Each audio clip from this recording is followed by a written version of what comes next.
Corona की चौथी लहर मौलिक हो गई। 24 घंटों में 68 अफराद इंतकाल कर गए। एनसीओसी के मुताबिक मजीद 4,455 अफराद में वायरस की तशखीस हुई। गुज़श्ता 24 घंटों में 55,002 टेस्ट किए गए। कोरोना के मुस्बत केसेस की शरह 8.09% रही। सिंध में लॉकडाउन का आज आखिरी रोज। कल से सूबे में पाबंदियां नरम करने का फैसला। तमाम कारोबारी मराकज़ रात 8 बजे तक खुले रहेंगे। रेस्टोरेंट्स और होटल्स में आउटडोर सर्विस की इजाजत भी होगी। स्कूल्स दोबारा खोलने और इम्तिहानात के इनेकाद के हवाले से फैसला बैन सूबाई वज़राए तालीम कॉन्फ्रेंस में होगा।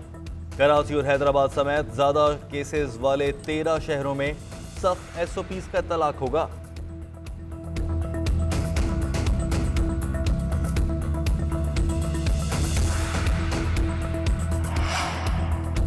वजीर बनते ही जाले रहनुमा साजिद जोखियों ने कोरोना SOPs की धज्जियां उड़ा दी। पाबंदी के बावजूद साजिद जोखियों के लिए शादी हॉल खुलवा दिया गया। सूबाई वजीर के एजाज में कराची के इलाके गुलशन हदीद में तकरीब, आवाम की बगैर मास्क और समाजी फासले की खिलाफ वर्जी के साथ शिरकत। सिंध हुकूमत ने सूबे में हर तरह की तकारीब पर पाबंदी आयद कर रखी है। उधर सक्कर में भी कानून का दोहरा मयार। लॉकडाउन के दौरान शादी की तकरीब सजा दी गई। पुलिस एहलकार शादी हॉल इंतजामिया के खिलाफ कार्रवाई करने की बजाय पेट पूजा करके चलते बने।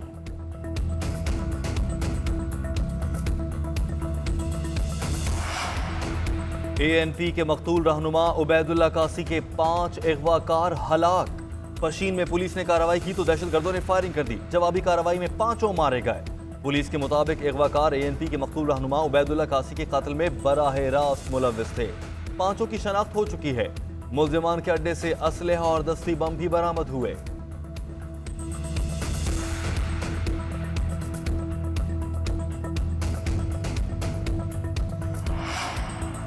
गिलगित बल्तिस्तान असम्बली की खाली होने वाली नशिस्त हल्का नंबर 4 नगर पर ज़िमनी इंतखाब के लिए मैदान सज गया। PTI, PPP और इस्लामी तहरीक पाकिस्तान समेत 8 उम्मीदवार मद्दे मुकाबिल। नशिस्त PP के अमजद हुसैन ने आम इंतखाब में 2 नशिस्त से जीतने के बाद खाली की थी।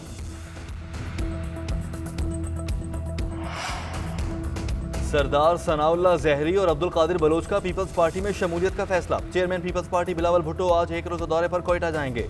दोनों रहनुमा पीपल्स पार्टी में शमूलियत का ऐलान करेंगे। बिलावल के दौरे कोयटा के मौके पर जलसे के इंतजामात मुकम्मल।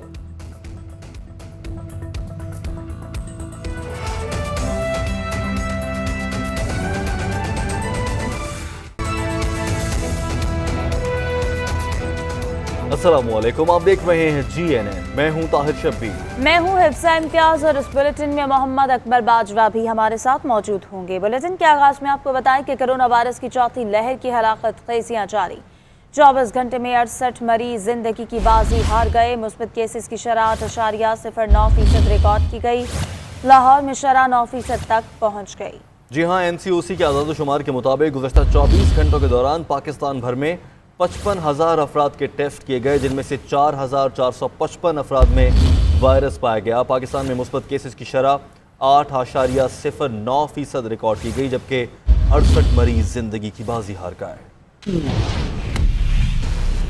सिंध में लॉकडाउन का आज आखिरी रोज है। कल से पाबंदियों में नरमी कर दी जाएगी। सूबे में स्कूल खोलने या ना खोलने से मुताल्लिक हतमी फैसले आज सूबाई कोरोना टास्क फोर्स के इजलास में किए जाएंगे। जराये के मुताबिक सूबे में स्कूल्स को मजीद 10 रोज के लिए बंद रखने पर गौर किया जा रहा है।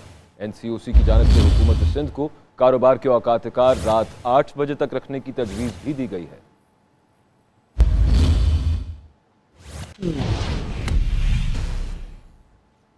औरों को नसीहत, खुद मियाँ फसीहत।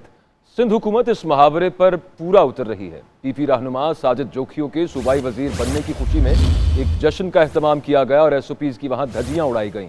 सक्खर में भी लॉकडाउन के दौरान शादी की तकरीब का एहतमाम हुआ। पुलिस एहलकार इंतजामिया के खिलाफ कार्रवाई की बजाय मेहमान बने रहे, पेट पूजा की और वहां से चलते बने।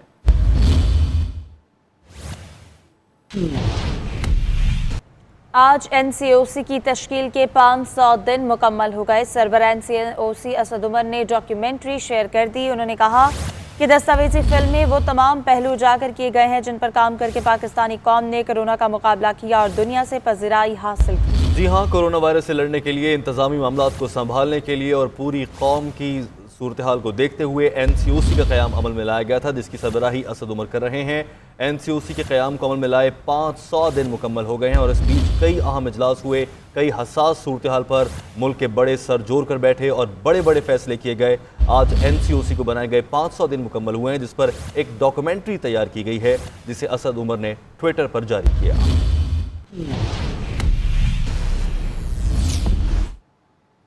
और बलूचिस्तान से सियासी तौर पर नून लीग का सफाया हो रहा है। लीगी मतवाले ज्याले बन रहे हैं। नवाब सनाउल्लाह ज़हरी और अब्दुल कादिर बलोच की पीपल्स पार्टी में शमूलियत पर जलसे का इनेकाद किया जाएगा, जिसमें शिरकत के लिए बिलावल भुट्टो आज कोयटा जाएंगे। बात करेंगे अपने नुमाइंदे अब्दुल जब्बार से। अब्दुल जब्बार, क्या तैयारियां हैं जलसे की और मजीद कौन से रहनुमा हैं जो आज पीपल्स पार्टी में शमूलियत का ऐलान करने जा रहे हैं?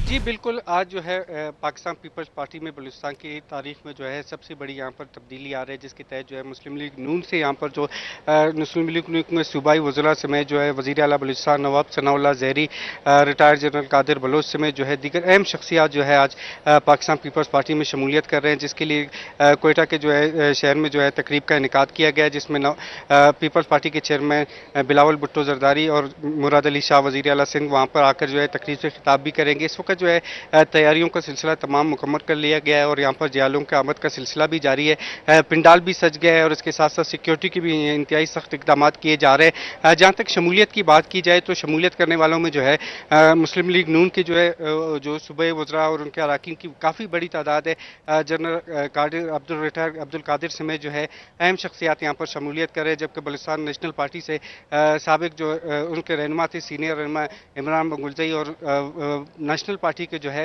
मोहम्मद खान शावानी साहब भी जो है आज जो है बाकायदा तौर पर पाकिस्तान पीपल्स पार्टी में शमूलियत करेंगे, जबकि इसके अलावा मुस्लिम लीग काफ से भी जो है जो अहम शख्सियात है वो भी आज पीपल्स पार्टी में जो है शमूलियत का ऐलान करेंगे। इसके साथ साथ जो है दीगर जमातों से भी जो पीपल्स पार्टी में जो है शमूलियत का ऐलान का सिलसिला जारी है। ताम कोयटा में आज जो है सबसे बड़ी सियासी तब्दीली देखने में आ रही है, जबकि मुस्लिम लीग नून की जो बड़ी विकेटें हैं वो आज गिर कर जो है बाकायदा तौर पर आज अब्दुल जब्बार ज़रा क्या बताते हैं, ये मालूम हो सका है किसी से आपकी बात हुई हो तो क्या वजह है कि इतने ज़्यादा रहनुमा मुख्तलिफ जमातों से अचानक से अट्रैक्ट हो रहे हैं पीपल्स पार्टी की जानिब?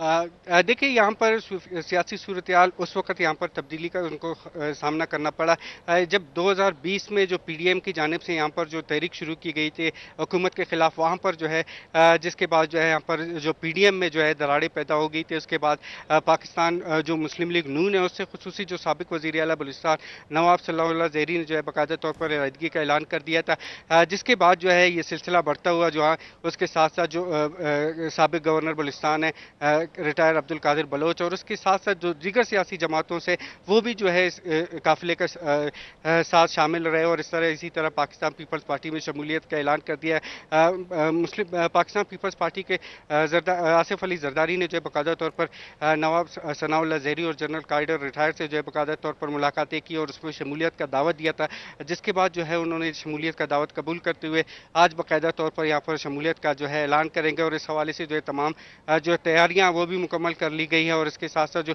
कारकुनों और जियालों के आमद का सिलसिला है वो ना सिर्फ कोयटा बल्कि सूबे के दीगर इलाकों से भी जियाले यहाँ पहुँच रहे हैं और बाकायदा तौर पर यहाँ पर जो शमूलियती प्रोग्राम है उसमें शिरकत। अच्छा अब्दुल जब्बार, नवाब सनाउल्लाह ज़हरी, अब्दुल कादिर बलोच दोनों इंतहाई अहम शख्सियात हैं नून लीग की, जो कि अब्दुल कादिर बलोच तो विफाक में भी रहे हैं, नवाज शरीफ के बहुत करीब भी रहे हैं।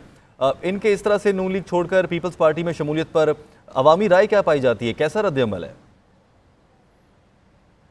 देखिए बलूचिस्तान में जो सियासी सूरत हाल है वो हमेशा उतार चढ़ाव का सिलसिला उसमें जारी रहता है। ताम जो इस वक्त जो इन शख्सियात की जो है यहाँ पर जो पीपल्स पार्टी में शमूलियत है, इससे जो है पीपल्स पार्टी को यहाँ पर काफ़ी तक़वियत मिलेगी और बलूचिस्तान में एक दफ़ा से फिर जो है पीपल्स पार्टी उभर कर सामने आएगी, क्योंकि आवाम का जो है बड़ी तादाद जो है अपने जो सियासी जो रहनुमा है वो न सिर्फ एक सियासी जमात के साथ उनका वाबस्तगी था बल्कि वो अपने कौम का भी सरबराह थे, ज़हरी ट्राइब का जो है सरबराह थे और इसी तरह जो है जनरल कादिर रिटायर वो भी ज़हरी कबीले से तारुक रखते थे। तो इसके साथ जो है इनके साथ जो तो बलूचिस्तान में एक बार फिर से सियासी हलचल हो रही है और पाकिस्तान की सियासत में ये इंतहाई गैर मामूली बात होती है। बहुत शुक्रिया आपका अब्दुल जब्बार।